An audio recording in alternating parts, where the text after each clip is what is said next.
सभापती महोदय, हे माझ्या मतदारसंघातील परभणी येथील एक महत्त्वाचं असलेलं कृषी विद्यापीठ आहे आणि हे आजचं नामकरण आता वसंतराव नाईक कृषी विद्यापीठ झालेलं आहे। सभापती महोदय, हे नामकरण करावं यासाठी सुद्धा याच सभागृहात सभापती महोदय मी पहिल्यांदा मागणी केलेली होती आणि आमच्या सरकारने हे नामकरण केलं, त्याबद्दल मी तत्कालीन मुख्यमंत्री कृषी मंत्र्याचे आभार पण मानले, आज पण मानतो सभापती महोदय।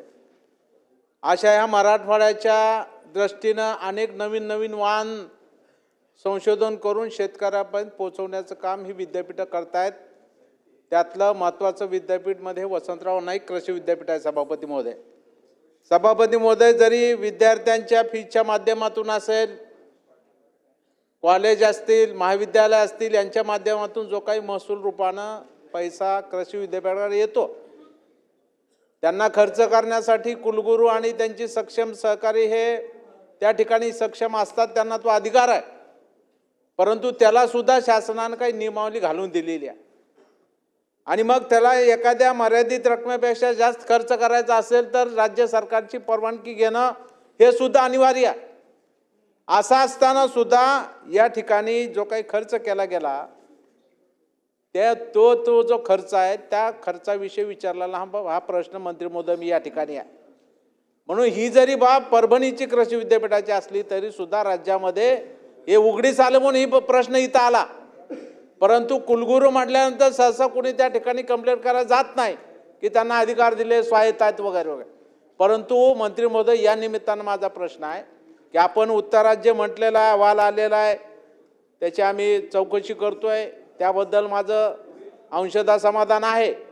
परंतु राज्यामध्ये इतर विद्यापीठांनी सुद्धा यापुढे अशा प्रकारची चूक करू नये यासाठी त्या विभागाचे प्रमुख म्हणून, कृषी मंत्री म्हणून आपण काय दक्षता घेणार आहात किंवा आपल्या दालनात सर्व कुलगुरू महोदयांना बोलवून आमच्या समोर बैठक घेऊन अशा पद्धतीने ही बाब होऊ नये यासाठी काय दक्षता घेणार आहात का? सभापती महोदय, सदस्यांनी जो प्रश्न विचारला आहे ती वस्तुती निश्चित प्रकारे खरी आणि त्या बाबतीमध्ये चौकशी समिती आपण या बाबतीमध्ये गठीत केली होती आणि त्या समितीचा अहवाल पण आपल्याला प्राप्त झालेला आहे। तांत्रिक समितीचा पण अहवाल हा 4/12 प्राप्त झालेला आहे आणि निश्चित प्रकारे विद्यापीठाने या बाबतीमध्ये निश्चित प्रकारे खरं तर आपल्या सर्वांना माहिती आहे की MCRच्या परवानगी ही घ्यायला पाहिजे होती, पण त्यांनी काही त्या बाबतीमध्ये परवानगी घेतलेली नाहीत।